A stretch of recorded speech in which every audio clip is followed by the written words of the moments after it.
Olá, turminha, tudo bem?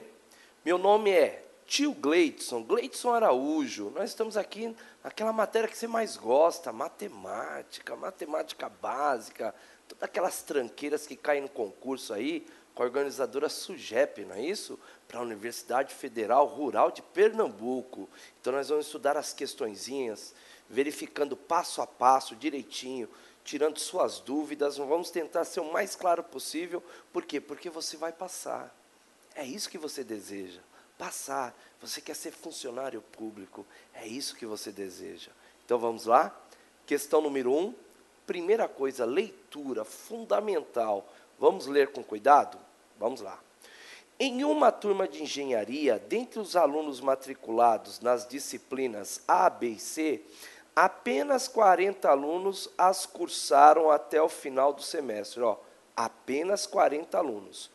O índice de aprovação desses alunos nas disciplinas A, B e C foi de 50%, 70% e 65%, respectivamente. Então, A é 50%, B, 70% e C, 65%, por causa da palavra respectivamente.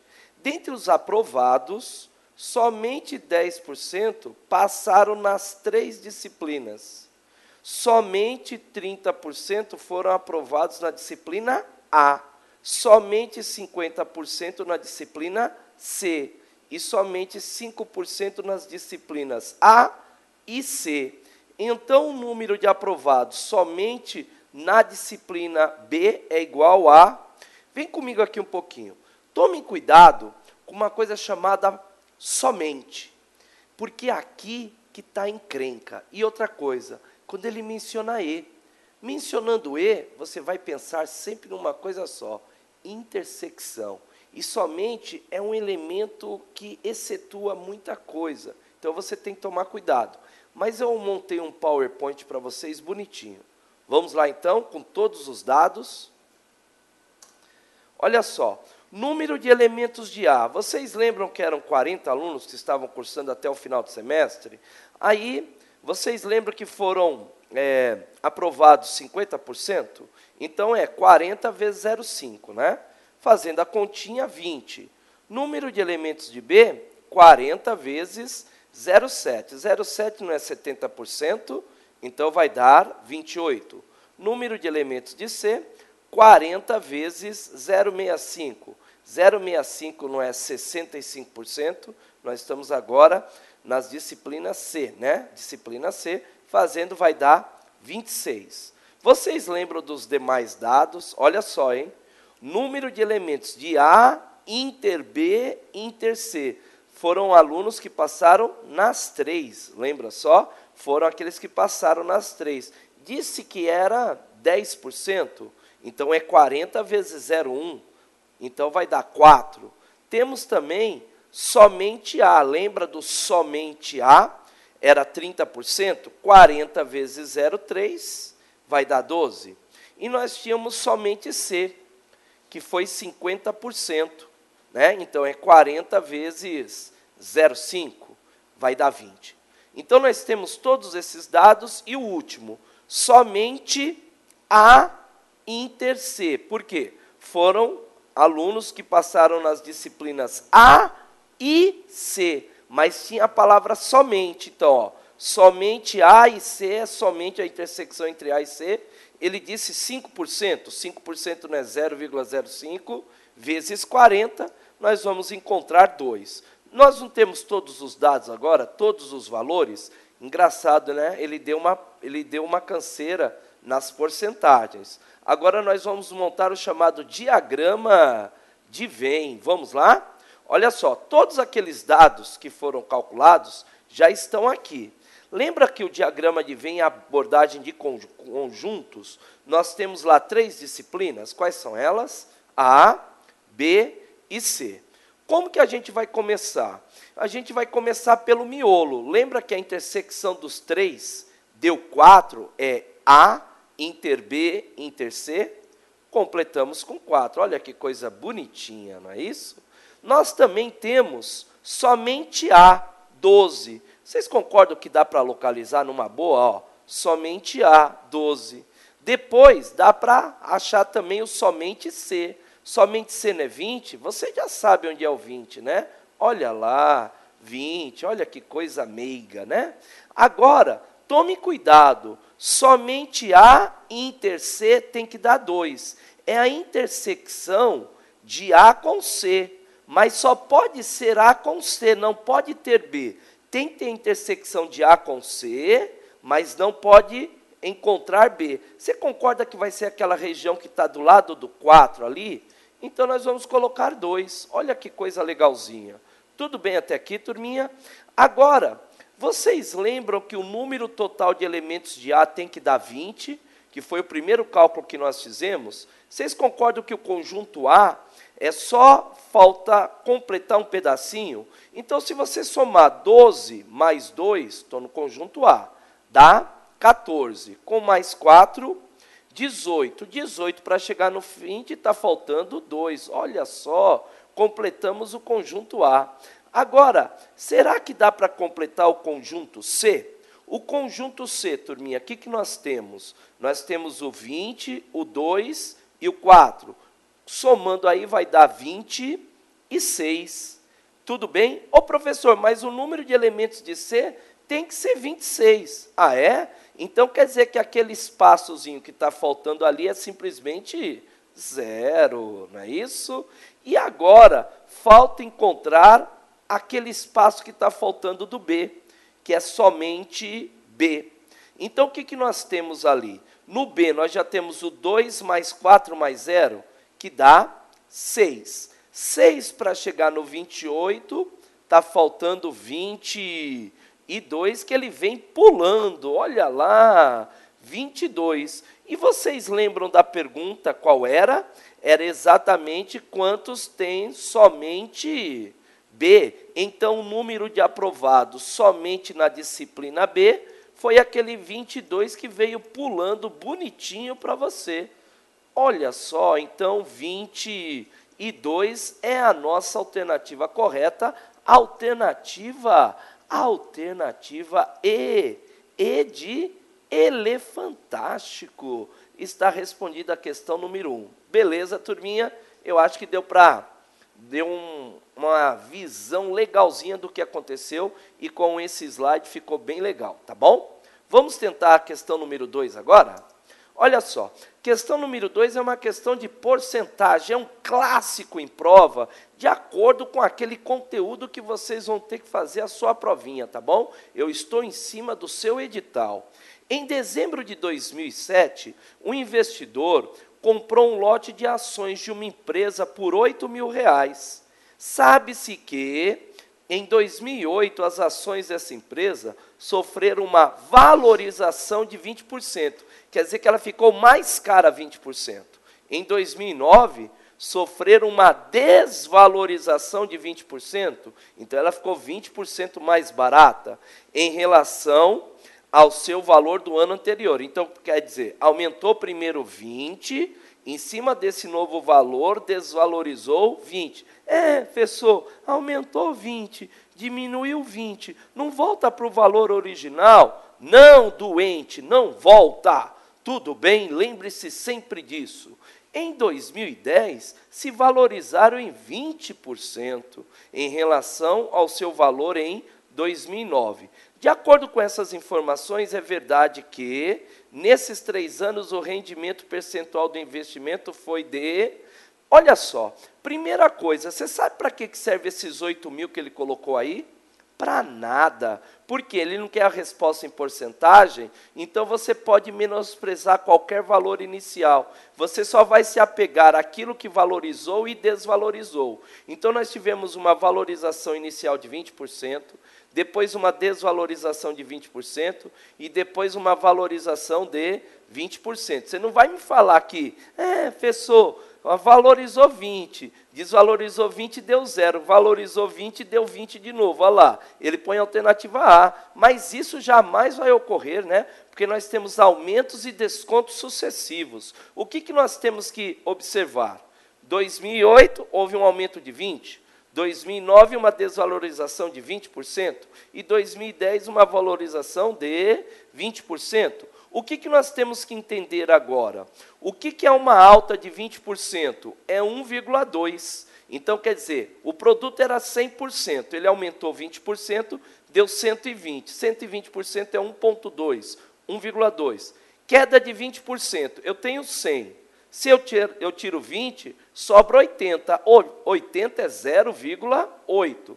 E um aumento de 20%, novamente, é 1,2. O que eu faço com esses três valores? Não foram exatamente aumentos e descontos sucessivos? No final, é só multiplicar todos os valores. Vamos fazer a continha? 1,2 vezes 1,2 vezes 0,8 vai dar 1,152. Se você tivesse dúvida ainda, olhando as alternativas, qual é aquela que tenha um dígito 2, 5 e 1? Você com certeza veria que é a alternativa D, né? A alternativa D. Agora, o que é 1,152? Houve um aumento de 15,2%. Então, a interpretação desse 1,152, quanto que passou de 1? 0,152 vezes 100 vai dar 15,2%. Olhando aí, alternativa D, D de dromedário. Está respondida mais uma questãozinha. Tá certo, turminha? Está na mão. Uma questão de porcentagem. Está na mão. 15,2%, alternativa D. Questão número 3 é uma questão sobre o sistema métrico decimal. Temos que saber noções de geometria, hein? Vamos lembrar sempre disso. Uma confeitaria derreteu uma barra de chocolate de 30 centímetros de comprimento por 10 centímetros de largura e 2 centímetros de altura e moldou tabletes de 0,5 centímetros de altura por 3 centímetros de largura e 8 centímetros de comprimento, como forma aí, né, como mostra a figura. Vocês estão vendo que eu tenho o chocolatão, que é a barra, e eu quero fazer agora moldes, que são os tabletes. Então, vão ser vários tabletes, né? Então, eu tenho a barrona, da maneira que está, e tenho as barrinhas, que são os tabletes. A pergunta dele é, supondo que não ocorreram perdas de chocolate, o número de tabletes que puderam ser feitos, né? Com aquele chocolatão, consigo formar quantos tabletinhos? Eu gosto dessa questão, sabe por quê? Porque ele fala de chocolate. Eu sou gordo, né? Todo gordo adora chocolate. Olha só, vamos dar uma olhada agora na questãozinha. Nós temos que pensar da seguinte maneira.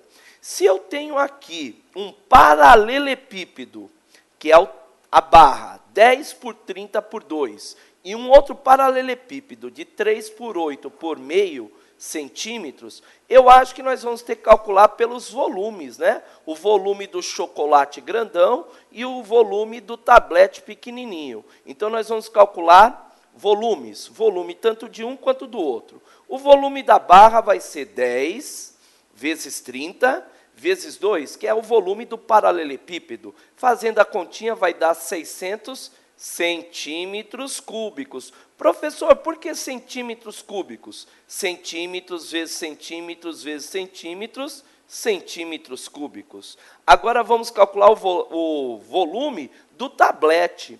É 3 vezes 8 vezes 0,5, que é meio, né? Fazendo a continha, vai dar 12 centímetros cúbicos. Agora raciocina comigo. Se você tem 600 centímetros cúbicos, que é o total de chocolate que você tem, que é a barra, e você quer montar tabletinhos de 12 centímetros cúbicos cada um, como é que você encontra o número de tabletes?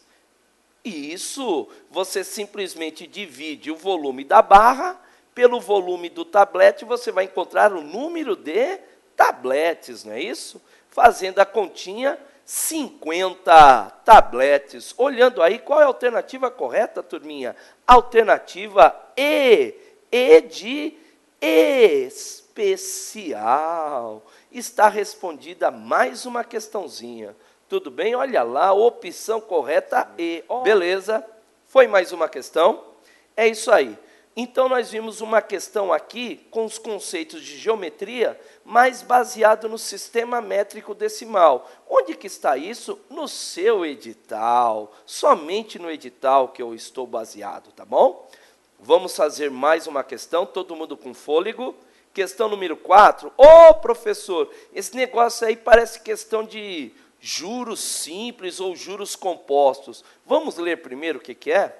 Um capital foi aplicado a juros simples. Opa, ele disse juros simples. Há uma taxa anual de 36%. Quer dizer que é uma taxa de 36% ao ano.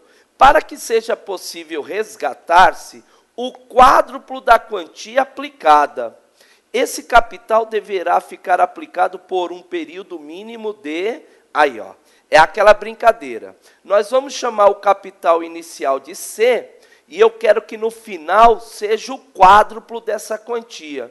Então, o valor final chama-se montante. Então, o montante vai ser o quádruplo de C, 4C. Então, o capital é C e o quádruplo dele é 4C. A taxa anual é de 36% ao ano. Ele quer saber quanto tempo, no mínimo, esse capital deve ficar aplicado para que possamos encontrar um montante de 4C. Vamos lá, então, turminha?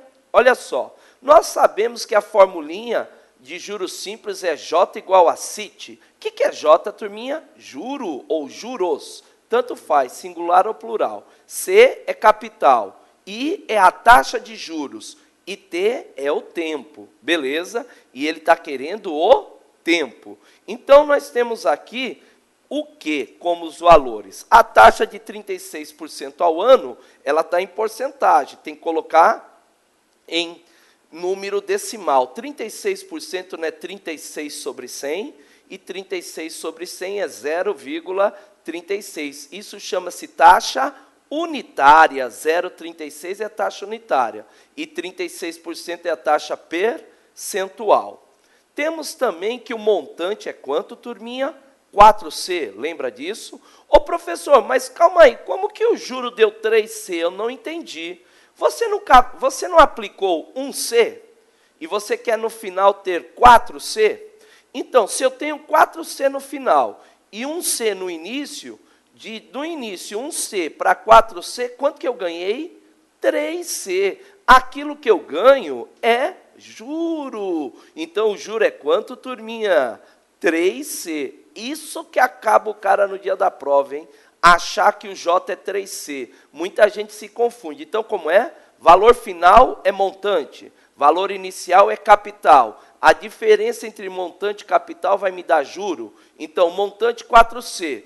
Capital inicial 1C. A diferença deu 3C. 3C é o quê? Juro. Agora, vocês concordam que é só substituir na formulinha? Só que eu vou colocar uma observação aqui que nós vamos usar já já. A observação é 0,33333. Isso não é uma dízima periódica? 0,333 é um terço. Por que é um terço? Isso aí não é a mesma coisa que 3 sobre 9, porque o elemento que está sendo repetido é o 3. Então, o elemento periódico é 3. Então, fica 3 em cima sobre... Quantas vezes temos os elementos periódicos? Só temos um elemento periódico, que é o 3. Então, é a quantidade de 9 que vai embaixo. Aí fica 3 sobre 9, beleza? 3 sobre 9 não dá para simplificar. Isso, no final, vai dar simplesmente um terço. Eu só fiz essa observação para o pessoal lembrar um pouquinho de dízima periódica. Agora, vamos lá. J igual a CIT. No lugar do J, nós vamos colocar 3C. No lugar do C, o próprio C. E no lugar do I, 0,36. Vezes T, né? Faltou aqui vezes T, você completa vezes T. Aí, vocês concordam que dá para cancelar o C com C? E aí, nós vamos passar o 0,36 dividindo. Aí, vai ficar aquele T que está invisível, que está depois do 0,36. Aí, fica T igual 3 sobre 0,36. Fazendo a continha, turminha, nós vamos encontrar 8,33. Mas nós sabemos que a nossa taxa está ao ano, então esse tempo também vai sair em ano. Vocês concordam que 8,33 representa 8 anos mais 0,3333? Só que 0,3333 não é um terço? Um terço de um ano. Agora, espera aí. Um ano tem quantos meses, turminha? Um ano tem 12 meses. Então, eu vou calcular um terço de 12 meses. Então, é 12 dividido por 3. 12 dividido por 3 costuma dar 4. Então, nós temos certeza que vai dar o quê? 8 anos e 4 meses. Está respondido. Olha só. Então, nós temos certeza aqui que só faltou aquele Tzinho depois do 0,36. É só você completar, tá bom? Então, 8 anos e 4 meses. Deu a alternativa B. B de bonequinha. Está respondida mais uma questão. Tá certo, turminha? É isso aí. Questão número 5. Olha, cai lá na sua prova também no edital uma coisa chamada desconto. Nós temos basicamente dois descontos. Nós temos o desconto comercial e o desconto racional. O valor do desconto simples por fora, quando ele disser alguma coisa por fora, vamos lembrar, o desconto é comercial, é de R$ 700. Há uma taxa de 20% ao ano. E o prazo de antecipação é 120 dias. Olha como o cara é maldoso. Ele colocou a taxa ao ano, o tempo em dias e está perguntando qual é o valor atual da operação. Nós temos que descobrir algumas coisinhas aqui, tá bom, turma? Primeira coisa, desconto simples por fora é o chamado desconto comercial ou desconto bancário. E nós temos que conhecer uma formulinha. Vamos dar uma olhada? O desconto comercial é o DNIT. Lembra do DNIT? D igual a NIT. O que é D? Valor do desconto. Quem é esse enão aí, professor Dinair? Esse enão é o valor nominal. I é a taxa. E T é o tempo. O que ele nos deu? Ele me deu o valor do desconto, ele me deu a taxa e me deu o prazo. Só que nós temos um problema. A taxa está ao ano e o prazo está em dias. Sabe qual é a dica aqui? Eu só mexo na taxa se ela for múltiplo de 12. Então, eu não vou mexer na taxa. Eu vou deixá-la do jeito que está aí. E 120 dias. Agora, nós vamos pensar, né? 120 dias dá para transformar isso. Cada mês para nós, 30 dias. Mas nós também temos que saber que no período comercial, um ano tem 360 dias. Então, o que eu vou fazer? Eu vou manter a taxa ao ano, então eu tenho que pegar esses 120 dias e transformá-lo também para ano. Divida por 360. Vamos dar uma olhada, então? Olha só. O desconto é de quanto? R$ 700.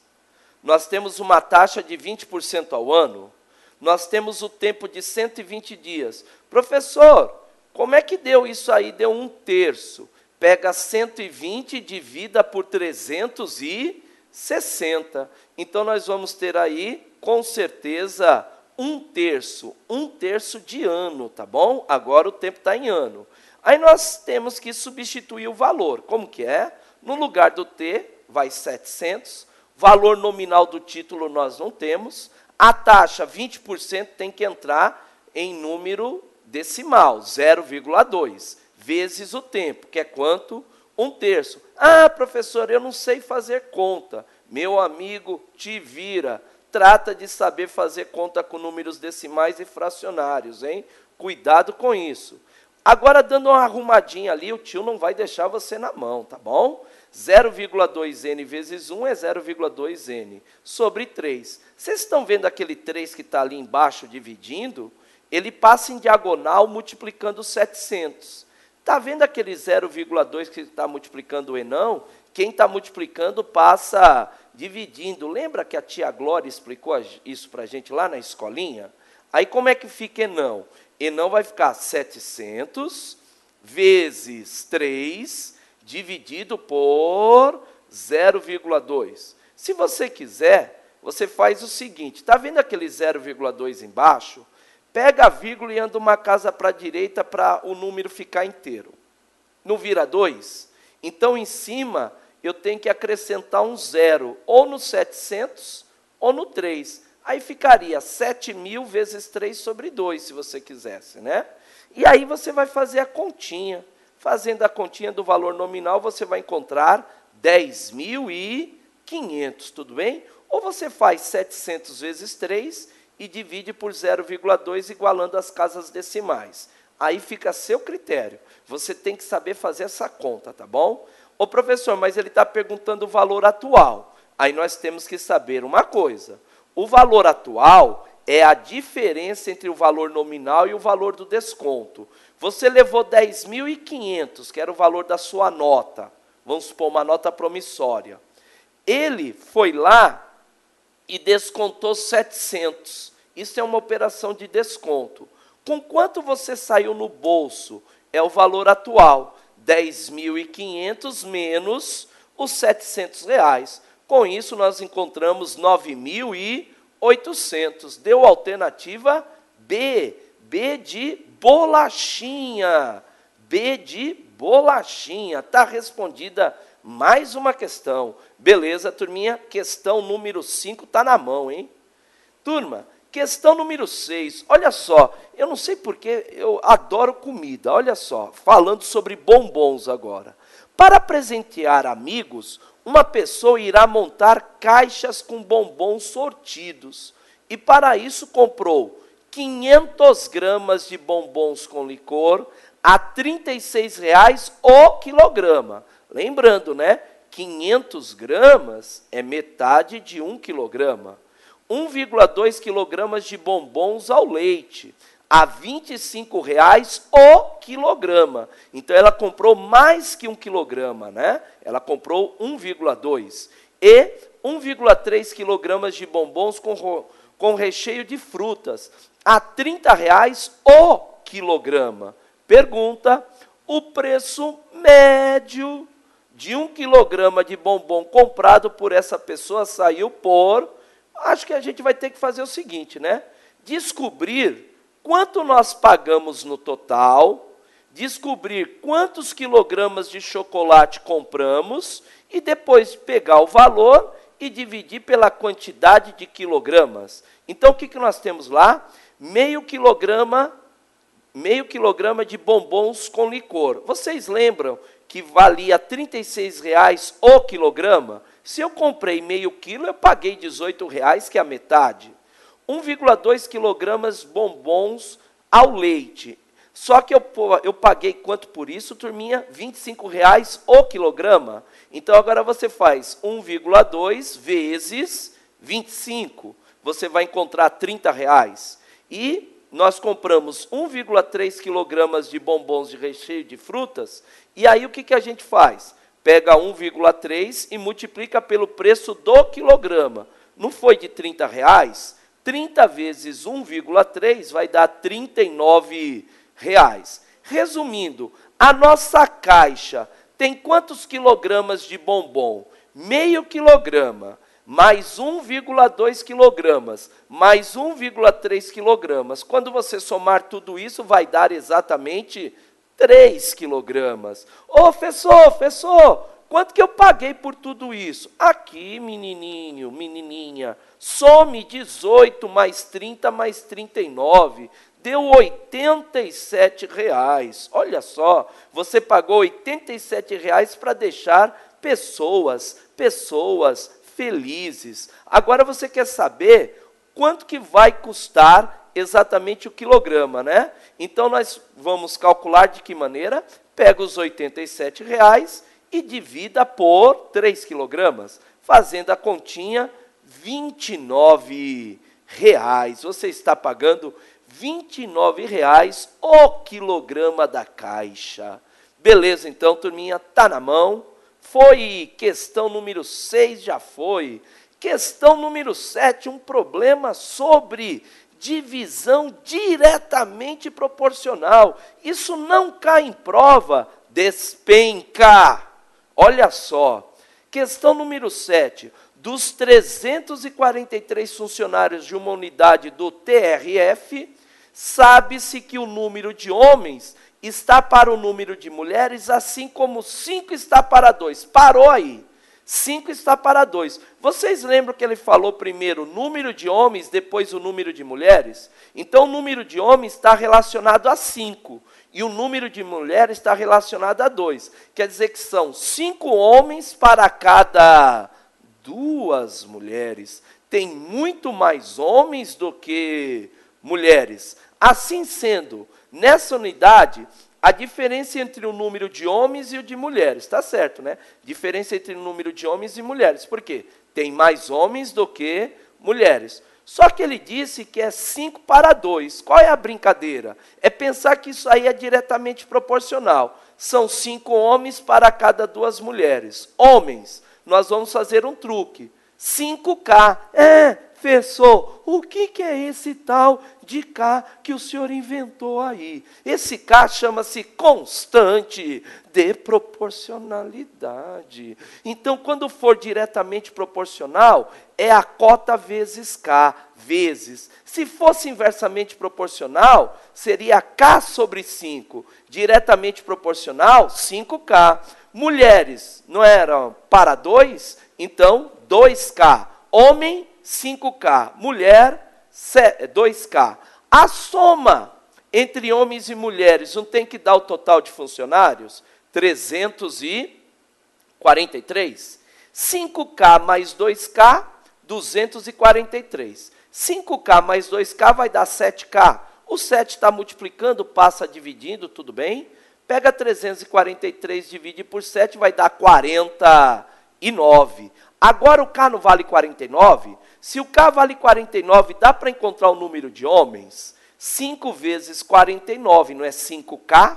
Deu 245. E o número de mulheres, não é 2K? 2 vezes 49, porque o K é 49, certo? Fazendo a continha, deu 98. Ele não quer a diferença. A diferença é 245 menos 98, que vai dar 147. 147, alternativa B. Nossa, professor, está dando tantas alternativas B, na prova eu ponho tudo B, e isso, põe tudo B para você se lascar, né? Não tem nada a ver uma coisa com a outra, pelo amor de Deus. Beleza? Agora presta atenção, sabe como eu poderia fazer essa questão pela diferença no final? Em vez de eu achar o número de homens e o número de mulheres, era só você fazer 5K menos 2K, que é a diferença entre homens e mulheres, daria 3K. E 3 vezes 49 daria 147 da mesma maneira. Então, alternativa B. B de bonitinha. Beleza? Questão número 8. Questão sobre um problema de regra de 3. Se 27 operários, trabalhando 6 horas por dia, levaram 40 dias para construir um parque de formato retangular, medindo 450 metros de comprimento por 200 metros de largura, quantos operários serão necessários para construir um outro parque, também retangular, medindo 200 metros de comprimento por 300 metros de largura, em 18 dias e trabalhando 8 horas por dia? Só de ler já cansou. Agora, vocês concordam que isso é um problema de regra de 3? Então, qual é a ideia? Vamos seguir. Operários, 27. Seguindo o texto, 6 horas por dia. Em quantos dias? 40 dias. Agora, área do terreno. Vocês lembram que ele falou que o formato era retangular e media 450 por 200 o primeiro terreno? Então, a área é 450 vezes 200. Beleza? Quantos operários serão necessários? X. X é o número de operários, que é a pergunta. Trabalhando o quê, turminha? Olha só, lá no final tem 8 horas por dia, e ele disse 18 dias, então eu vou colocando número embaixo de número. Só que nós temos o que agora? Um outro terreno de 200 por 300, então quem é a área? 200 vezes 300. Qual é a brincadeira? Onde tiver o X, que é operários, vocês vão pôr uma flechinha para cima. Estão me acompanhando lá? flechinha para cima. Agora você vai comparar operários com horas por dia, operários com dias e operários com área. Como que a gente faz a comparação? Sempre assim, ó. Se eu aumentar, esqueçam os números. Esses números não existem. Presta atenção, hein? Se eu aumentar o número de operários, eles vão ter que trabalhar mais horas por dia ou menos horas por dia para fazer a mesma coisa? Menos horas por dia. Quanto mais operários, menos horas por dia trabalhado. Então, se a flechinha é para cima em operários, em horas por dia é para baixo, porque são inversamente proporcionais. Se eu aumentar o número de operários, eles vão ter que trabalhar mais dias ou menos dias? Menos dias. Quanto mais operários eu tiver, em menos dias eu faço o meu trabalho, flechinha para baixo. Se eu aumentar o número de operários, dá para fazer mais área de terreno ou menos área de terreno? Dá para construir mais, né? Quanto mais operários, mais área. Flechinha para cima são diretamente proporcionais. Qual é a brincadeira agora, turminha? Flechinha para cima permanece. Dá uma olhada. 27x. Flechinha para baixo, 6 e 8. O que a gente faz? Flechinha para baixo inverte. Em vez de eu escrever 6 e 8, eu escrevo 8 e 6. Estão me acompanhando ali embaixo? E o outro? Dias era 40 e 18. A flechinha não está para baixo? Inverte, fica 18 e 40. A área do terreno não tem a flechinha para cima? Então não mexe, permanece. E agora, ô professor, eu não entendi que são esses dois riscos que o senhor fez aí. É o seguinte, quando você tiver essa brincadeira depois de montado, vocês vão fazer dois riscos. Um risco na vertical e um risco na horizontal em cima do chess. Em cima do chess. Então, ó, vertical, horizontal. Aí vocês sempre vão escrever assim, ó, chess igual barra. Barra, que é aquela divisão. Quem passou pela linha são os números que ficarão em cima da barra. E quem não passou pela linha são os números que ficarão embaixo. Quais são os números que passaram pela linha, turminha? O 27, o 6, o 40, o 200 vezes 300. Fica em cima. Quem não passou pela linha? O 8, o 18, o 450 vezes 200. Professor, como é que eu vou fazer essa conta? Olha só, presta atenção. Mata o 200 com 200. Vai matando zeros. Vai fazendo a brincadeira de simplificação. Agora é com você, tá bom? Você vai simplificar isso e você vai encontrar chess igual a 30 operários. Com isso, nós conseguimos resolver uma regra de 3. Beleza, galera? Beleza, então, turminha, é isso aí. Foram dicas do tio Gleidson, aqui do Jus Decision. Olha só, você vai passar, você vai passar, você vai passar. É bom ser funcionário público. É o que você deseja, tá bom? Então, uma ótima prova para vocês. Eu não desejo boa sorte. Eu desejo, sabe o que é? Capacidade de resolução. A sorte vem a cavalo. Você vai conseguir. Esforce-se. Nós estamos aqui para isso. Até mais, turminha. Tchau, tchau.